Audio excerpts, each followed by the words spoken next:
Llega la hora de la verdad para pensar y analizar las noticias de Colombia y el mundo. La hora de la verdad en la red de Radio Red RCN con Fernando Londoño Hoyos.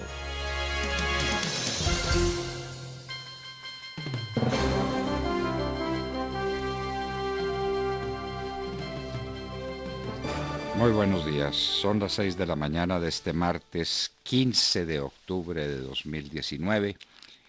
Esta es la hora de la verdad y estos temas y asuntos que trataremos en la grata compañía de ustedes durante las próximas horas. Prórroga de la ley de víctimas por 10 años más, propone el gobierno. La ley de víctimas. Dios mío bendito, ¿eso para dónde irá? Llaman a juicio a Nilton Córdoba por cartel de la toga. Aquí está envuelto el magistrado auxiliar Camilo Andrés Ruiz, auxiliar del magistrado Malo. El proceso contra el magistrado Malo sigue en nada, es decir, eso no avanza. El denunciante Luis Gustavo Moreno, y a Luis Gustavo Moreno no lo quieren oír. No lo quieren oír porque si lo oyen, cuenta lo que tiene para contar. Ernesto Samper va a la Comisión de la Verdad para hablar de narcotráfico y política. Eso va a estar de espectáculo.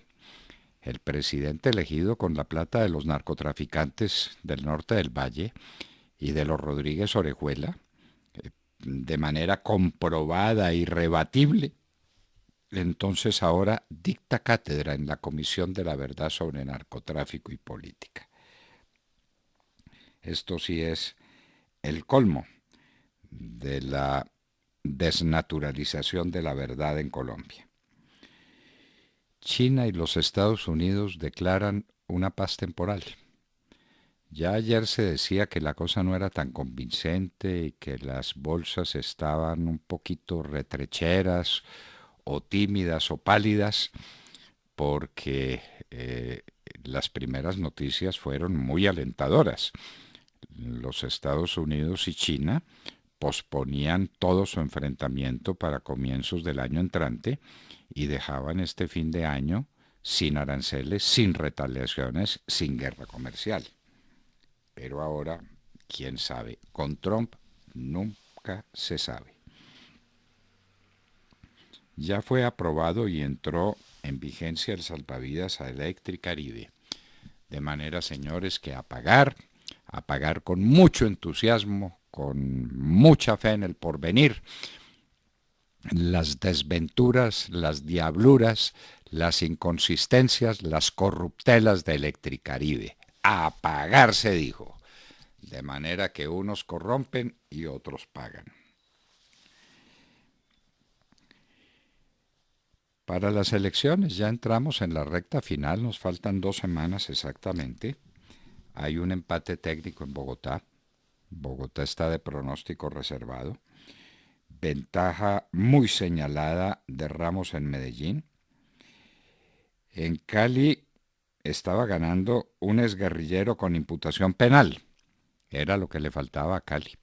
Apostarse a una persona que en un mes o en 2 meses o en 15 días puede pasar a los juzgados penales para otras elecciones, para otro desastre.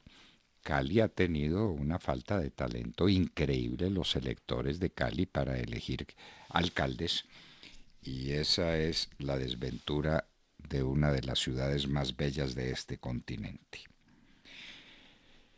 En el Ecuador se hizo la paz y se hizo la paz porque Lenín Moreno dio su brazo a torcer.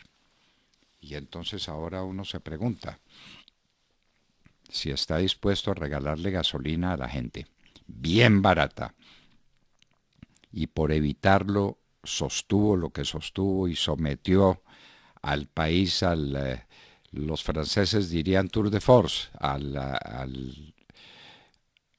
extremo uso de la fuerza por parte de los indígenas. Entonces, ¿ahora qué? ¿Ahora cómo va a negociar con el Fondo Monetario Internacional? ¿Le va a decir, lo siento mucho, me ganaron, tengo que seguir regalando la gasolina? ¿Qué va a hacer Lenín Moreno ahora? 4 muertos y 3 heridos en Nueva York, pero parece que no fue una cuestión de terrorismo, sino un puro problema de cartas y de licor.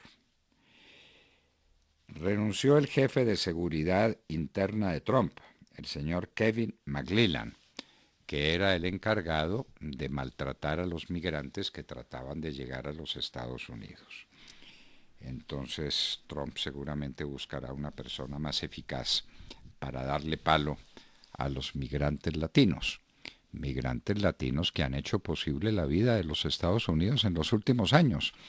¿Qué hubiera sido sin ellos de ese gran país? El café está a unos precios inverosímilmente bajos. Llegó a 93,70, está a 94 centavos de dólar la libra, y eso significa un precio interno que es completamente insostenible. Pero como no hay quien hable por los cafeteros, como no hay Federación Nacional de Cafeteros, como no hay comités de cafeteros, aquí tenemos unos parlamentarios que se baten como unos leones, pero ¿quién los oye? ¿Quién los oye? La única solución es la que ha debido plantearse hace 50 años, vender el café colombiano como un delicatessen, como un plato gourmet, como una bebida gourmet, y llegar directamente con el café a la mesa de los consumidores. Eso fue lo que no hizo la Federación por andar en negocios turbios con los tostadores de café del mundo. Ahora, ¿quién podrá defendernos? La captura de Juan Carlos Junca. Juan Carlos Junca era del comité programático del señor Galán, candidato a la alcaldía de Bogotá, y lo meten a la cárcel por unos contratos del USPEC, el que maneja el dinero de las cárceles. Ya el IMPEC lo dividieron en dos, como esto estaba corrompido, entonces lo dividieron en dos, el IMPEC y el USPEC, y en el USPEC estaba Juan Carlos Junca, y lo pillaron con negocios turbios de 100 y tantos mil millones de pesos. Lo metieron a la cárcel. ¿Qué dijo entonces Galán? No, el personaje no era importante dentro del esquema que yo tenía para los programas. No era importante. Doctor Galán, no vale la explicación suya. No vale. Primero, porque sí era importante. Pero segundo, uno tiene que enfrentar las cosas. Usted no la enfrentó. Se lo decimos con toda franqueza. Tiene también dentro de su equipo una persona que estuvo en los diálogos en La Habana, al servicio de Juan Manuel Santos. ¿Tampoco es importante? ¿Cómo son las cosas con el doctor Galán? Secuestrados por las FARC 3 candidatos a la alcaldía de Ituango. Nadie habla de ellos. Nadie. Es mejor guardar silencio y seguir adelante con las elecciones. Se va a definir la ley de financiamiento. Sobre eso escribimos nuestro artículo para Las Dos Orillas, que está lleno de lectores, gracias a nuestros lectores. Y ese escrito sobre una ley absurda, porque es una ley absurda, contradictoria, que ni contigo ni sin ti, como decía el poeta, si se cae la ley de financiamiento es el desastre. Se cae el Producto Interno Bruto, se caen los recaudos del Estado, aumenta el déficit fiscal, vienen no sé cuántas tragedias. Pero si se mantiene,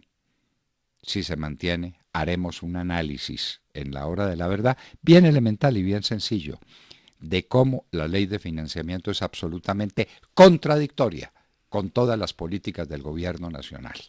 Está en las antípodas de todas las políticas. Todo lo que el gobierno quiere impulsar, quiere mantener o sostener o imponer como un principio de su plan de desarrollo económico, todo eso está golpeado durísimamente en la ley de financiamiento. ¿Quién entiende? También se discutirá en el Congreso el presupuesto. Hay plazo hasta este domingo. Vamos a ver cómo aprueban el presupuesto y cómo queda el déficit. ¿Encubierto o no encubierto?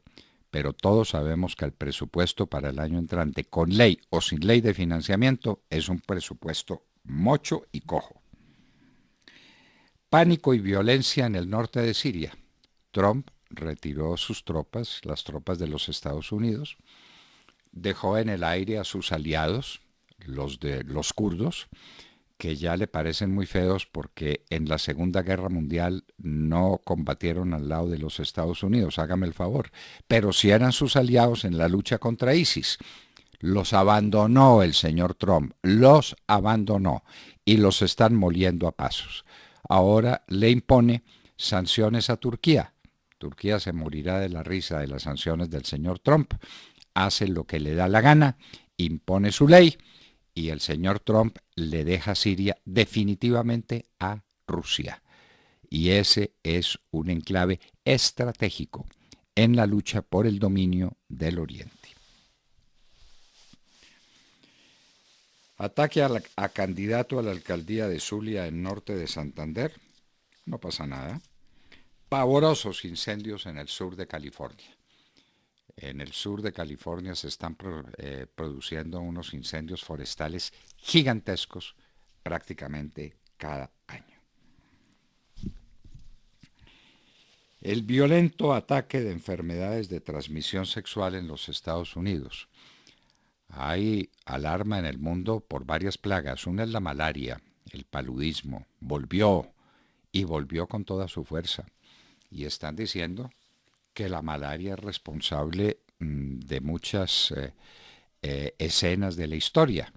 Los bárbaros de Alarico, los hunos fueron derrotados por la malaria y tuvieron que replegarse no por la fuerza de sus opositores occidentales, sino por la malaria. Eso es lo que vienen a contar ahora y que la malaria ha sido causante de más muertes que ninguna otra enfermedad en la historia.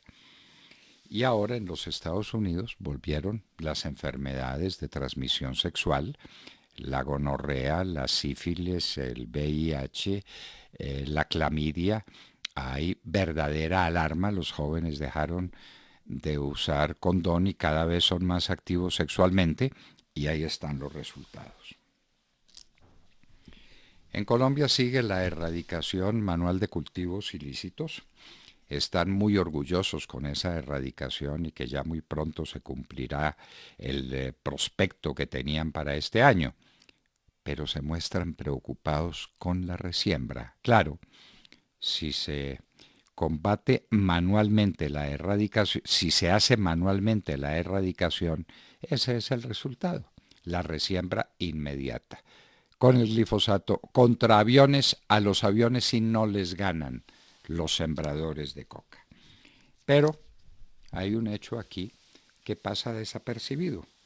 Esa erradicación ha costado 12 muertos y 85 mutilados. Les repito la noticia, 12 muertos y 85 mutilados. Pero como son soldaditos, ¿qué importa, no es cierto?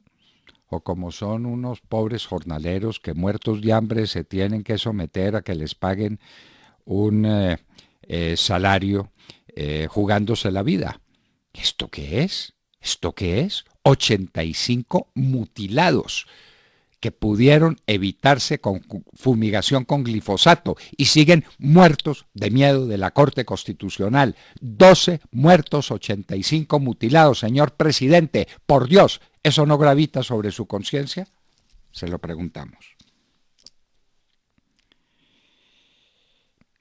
Estados Unidos abandona definitivamente el norte de Siria. Ya la orden está dada, ya se tomó y ya los turcos atacaron y ya a los turcos les impusieron sanciones con un arancel del 50% al acero que exporta. Hay una crónica dramática sobre un sitio en las vecindades de Tumaco que se llama El Tandil, de cómo allá no llegó noticia de la erradicación manual ni de ninguna erradicación, que eso está lleno de coca, que la gente no tiene alternativa distinta a vivir de la coca. ¿Y antes de qué vivía? Antes de la coca vivían. ¿Y cómo vivían? y por qué no se desarrolló una gran campaña forestal de reforestación en esa zona, por ejemplo. ¿Por qué? El Tandil en manos de la violencia. En Polonia ganaron los conservadores, ultraconservadores por supuesto, no es sino que gane un partido conservador en cualquier parte para que la prensa izquierdista, mamerta, como es la mayor parte de la prensa del mundo, diga que son ultraconservadores. Si gana la izquierda, dicen que es izquierda moderada o centroizquierda. Esa es la terminología y así con el lenguaje quieren ganar las elecciones. Condenaron independentistas catalanes con Puigdemont a la cabeza. Hay reacción en Cataluña, de nuevo problema en Cataluña, por el independentismo de España. El candidato a la alcaldía de Cali paró la huelga pública que tenía. Parece que le dio hambre y prefirió comer. Sigue el conflicto con Holman Ibáñez en el Consejo Nacional Electoral. Eso sí no lo deciden. Los presidentes de las cortes se reúnen y nombran como registrador del Estado Civil a un señor que tiene un largo prontuario.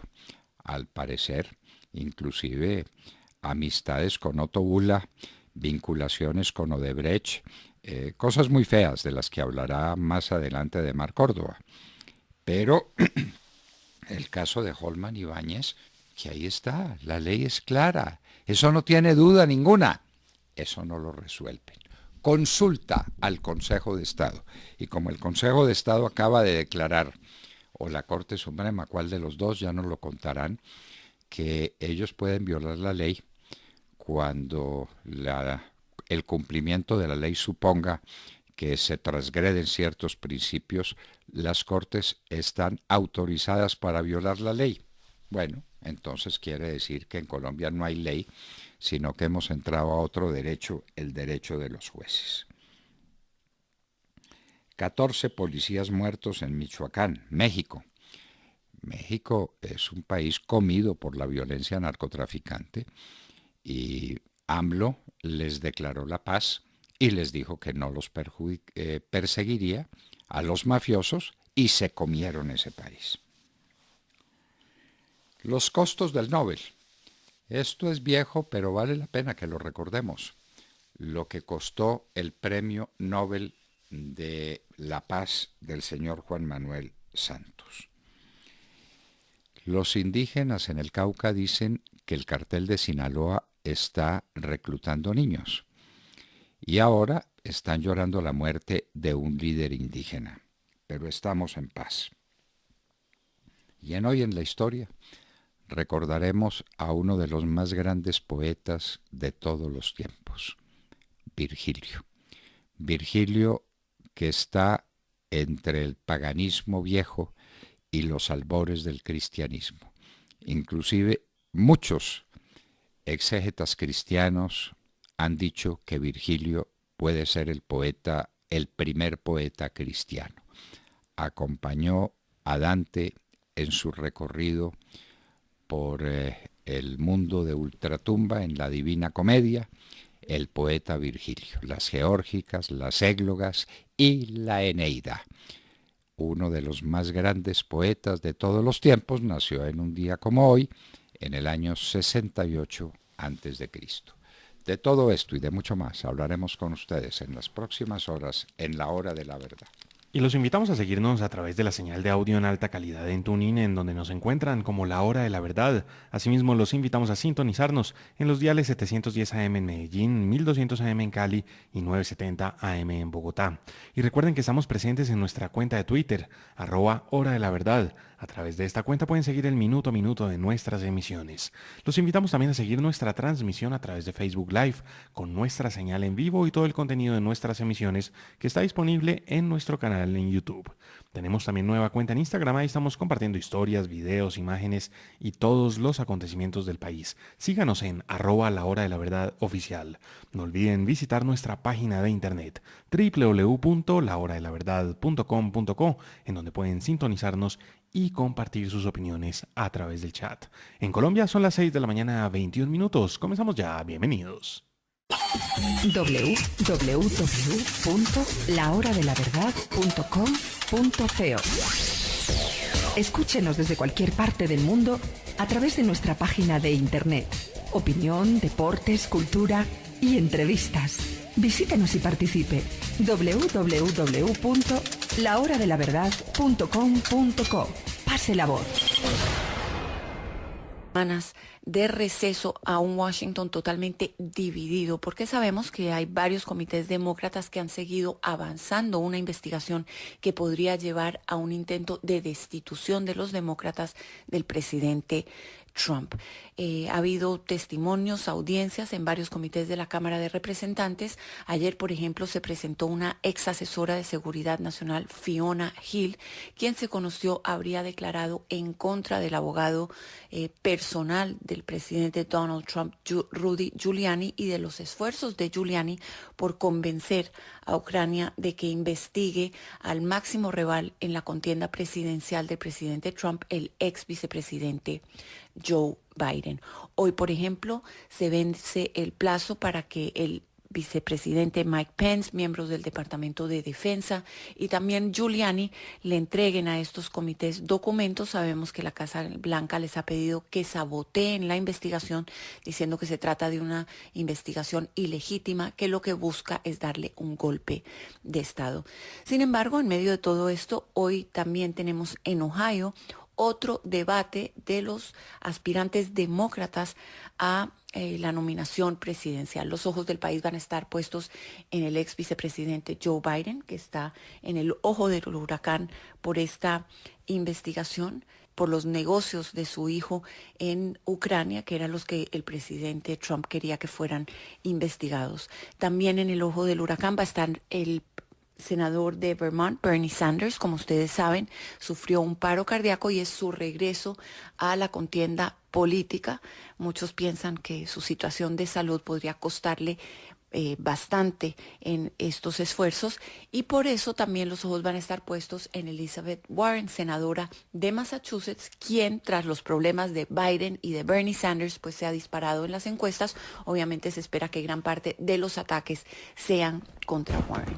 Y les tengo que contar también de un video viral que está en el ojo del huracán político aquí en los Estados Unidos. Se trata de un video falso en que se ve una caricatura del presidente Trump entrando a la llamada Iglesia de las Noticias Falsas y disparándole a caricaturas de los medios de prensa.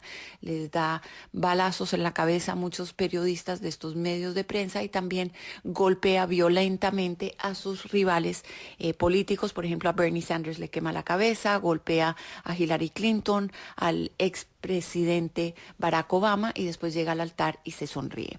¿Por qué es controversial? Son controversiales las imágenes porque fueron mostradas en un salón secundario de un evento de campaña del presidente Trump la semana pasada. Y se dieron a conocer porque el New York Times le pidió reacción a los organizadores del evento. Ellos dicen que ni siquiera sabían que se habían mostrado estas imágenes, que muy poca gente las vio. Personas que asistieron a este evento me dijeron que ellos nunca las vieron y que se dieron cuenta simplemente porque la prensa les pidió reacción.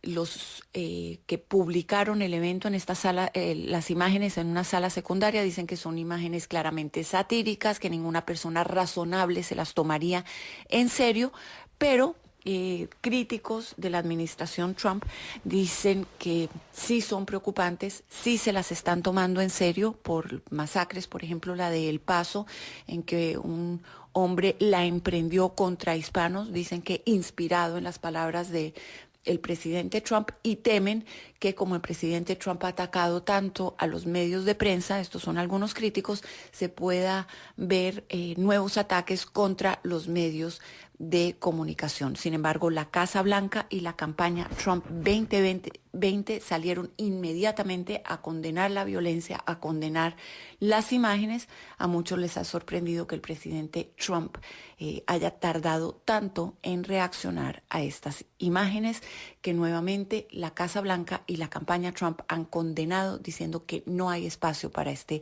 tipo de sátira. Si se trata de un chiste, dicen que es bastante malo. Es lo que tengo por el momento. Ahora regreso contigo al estudio, papi. Que tengas muy buenos días y muy buenos días a todos. Muchas gracias, Cristina. Quedamos muy bien enterados de lo que pasa en los Estados Unidos en estos momentos. Sergio Gel. Doctor Londoño, muy buenos días para usted, para todos nuestros oyentes. Saludamos la mañana concentrados en la suerte de la ley de financiamiento que se tambalea en la Corte Constitucional, en donde se deberá definir su suerte esta semana, al menos en lo que tiene que ver con una de las más de 30 demandas que tiene en su contra, pero esta, la que se tramita esta semana, es por vicios de forma en el trámite de la ley, por lo que, según todo apunta, pues se debería caer.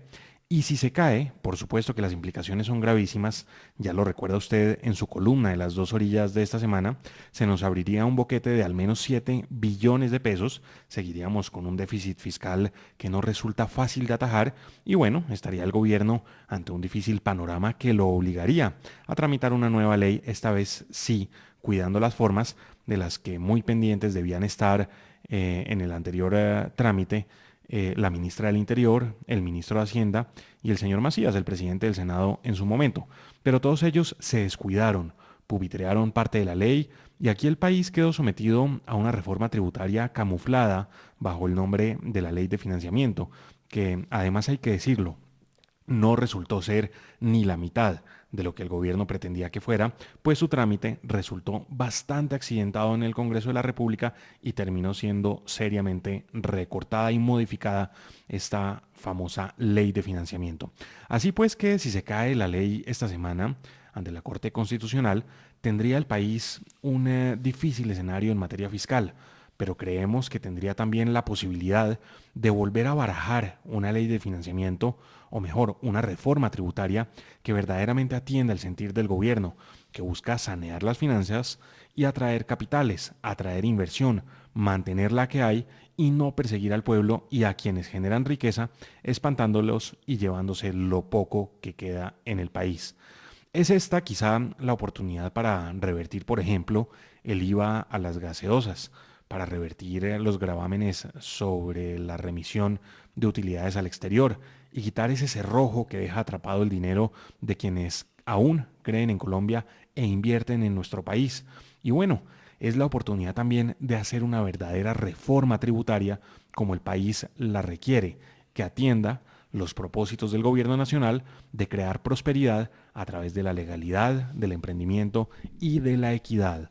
Muy atentos estaremos entonces a lo largo de esta semana sobre lo que ocurra con esta ley de financiamiento, que si se cae, pues es gravísimo, pero si no se cae, también lo es.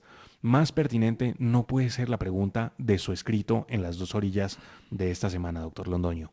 ¿De qué palo ahorcarnos? ¿De qué palo ahorcarnos? Aprueban la ley de financiamiento y golpean durísimamente los grandes proyectos del gobierno del presidente Iván Duque. No la aprueban y entonces el hueco fiscal es mayor, porque recuerden que la ley de financiamiento iba por cerca de 15 billones de pesos. Terminó resolviendo 7 u 8 billones, quedan 7 billones de todas maneras de déficit, que no han dicho de dónde van a salir.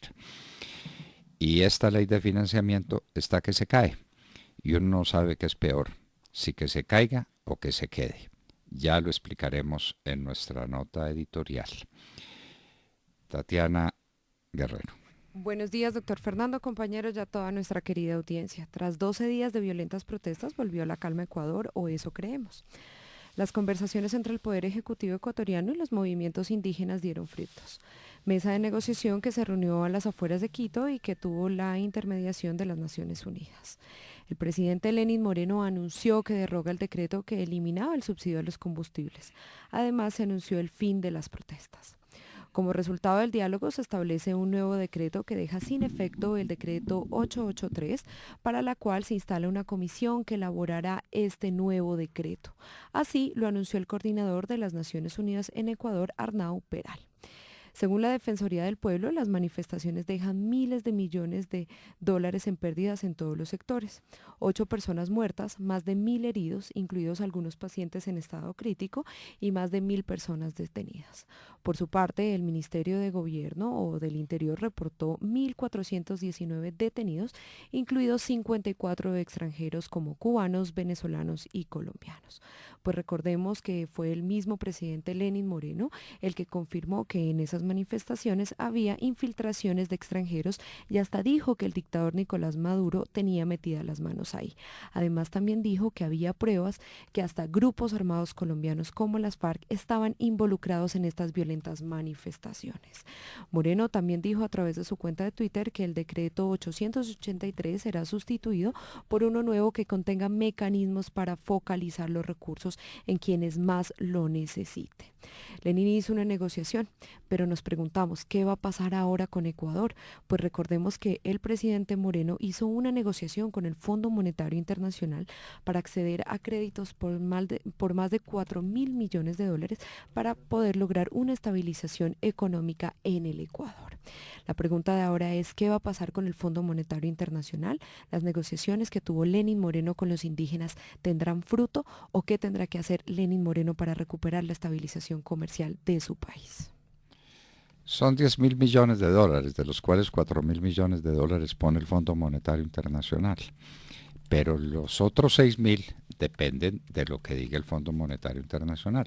Y la primera condición del Fondo Monetario Internacional al gobierno del Ecuador es que no regalara la gasolina. Todos estamos de acuerdo con las cosas baratas. ¿Quién está reñido con que las cosas resulten baratas? Todos, por supuesto. Pero cuando son artificialmente baratas, suponen un regalo de alguien para alguien. ¿Quién regala la gasolina en el Ecuador? El gobierno. Se la regala a los ecuatorianos y especialmente a los más ricos.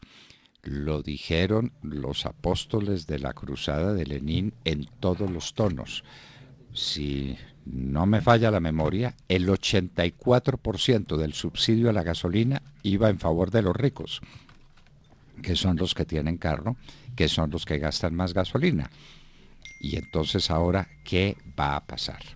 Difícil verlo.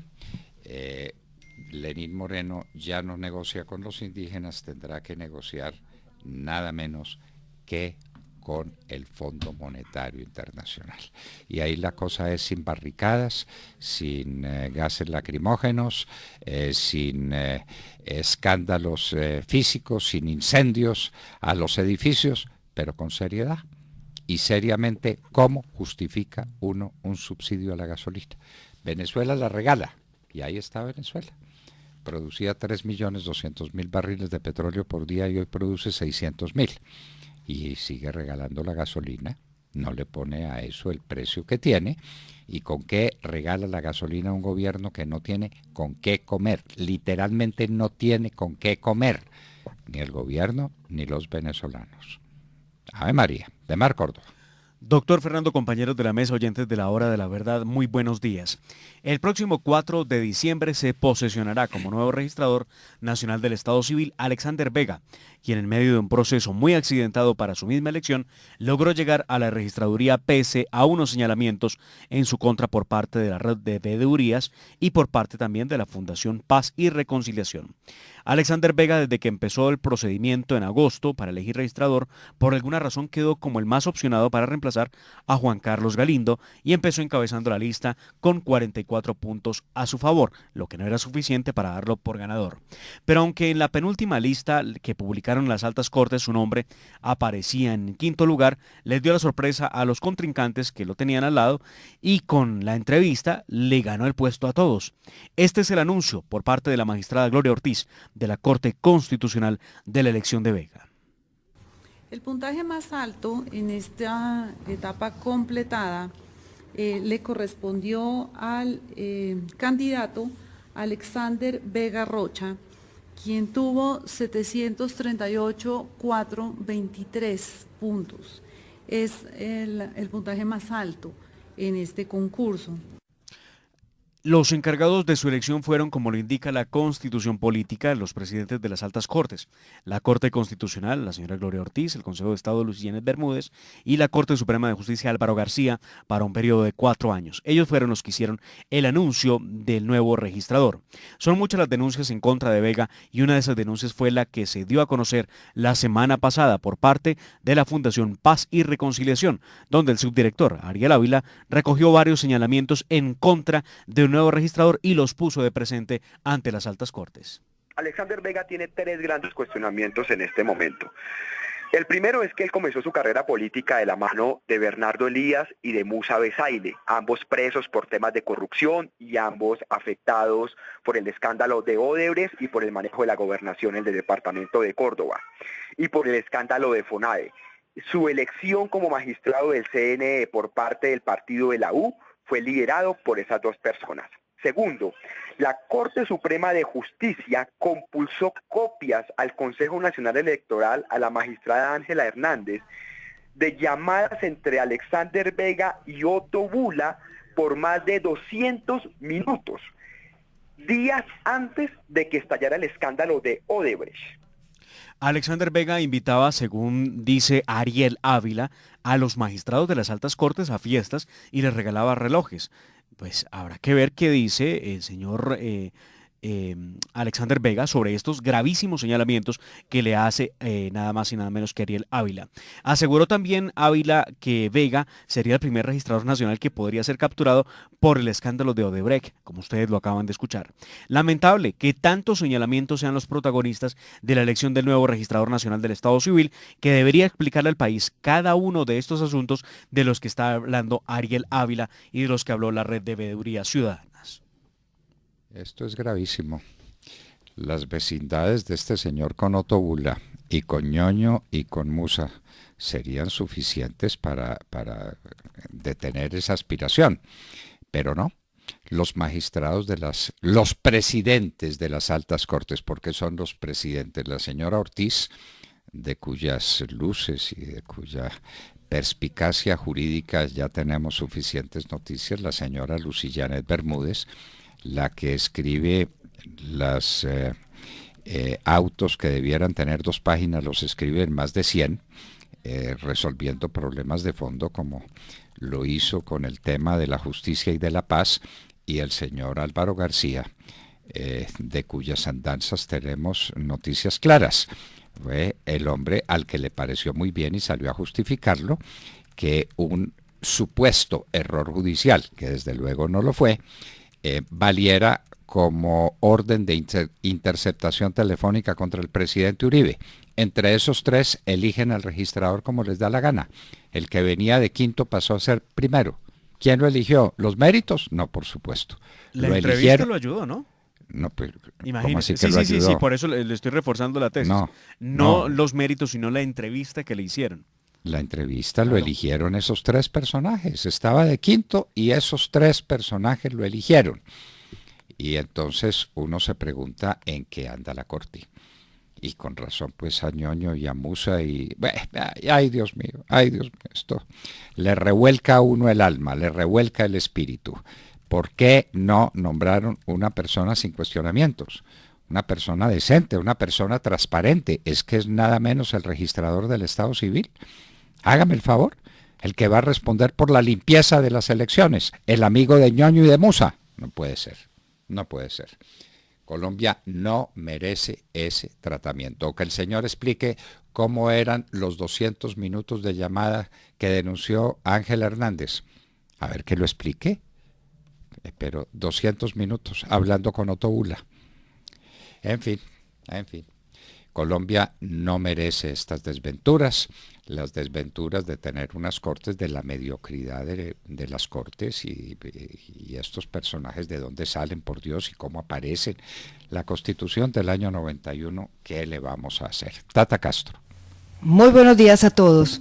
Hoy Colombia se enfrenta a Argelia, el mejor equipo africano actualmente, que hace unos meses, el pasado mes de julio, ganó la Copa Africana de Naciones y lleva un año sin conocer la derrota.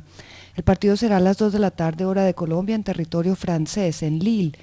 Esta es la primera vez en la historia que estas dos selecciones se enfrentarán. Colombia viene a empatar 0-0 con Chile en Alicante, donde el técnico de nuestra selección, Carlos Queiroz, resaltó la cantidad de veces que se llegó al arco contrario y la solidez en defensa. Nuestra selección mostró un juego superior a su rival, pero la falta de definición le impidió la victoria.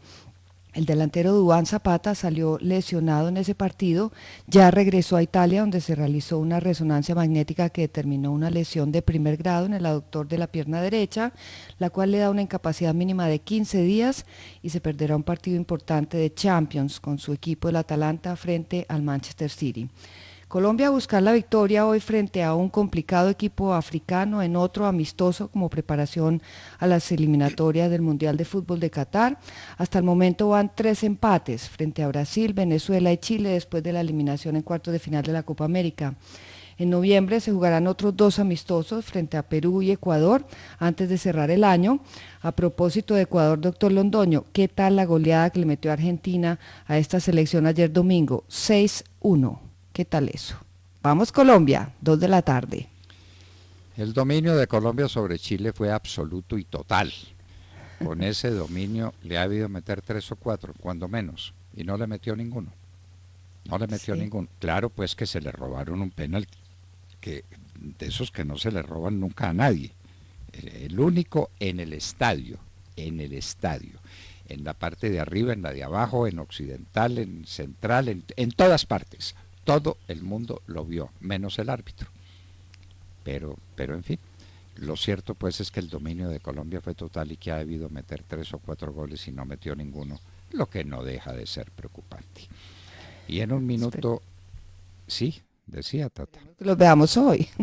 Bueno, espero que los veamos hoy y que hoy sí se metan los goles. Colombia no tiene un centro delantero, es la verdad, no lo tiene. Tiene buenos delanteros, que no es lo mismo que tener un buen centro delantero. Falcao está en evidente decadencia y Duván Zapata lesionado. No tiene centro delantero Colombia.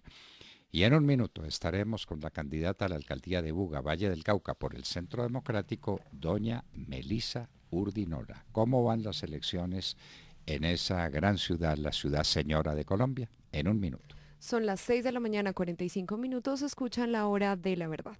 Doctor Simón Osorio Jaramillo, número 6 al Consejo de Bogotá por el Centro Democrático. Bogotá tiene que cambiar y tiene que cambiar de la mano de jóvenes como Simón Osorio Jaramillo. Centro Democrático número 6, un excelente candidato para que usted vote por él en las próximas elecciones. Centro Democrático número 6. Publicidad política pagada. Acceda desde cualquier parte del mundo a www.lahoradelaverdad.com.co. Opinión, análisis, entrevistas y noticias. También encuéntrenos en Twitter en @Hora de la Verdad. La Hora de la Verdad con Fernando Londoño Hoyos.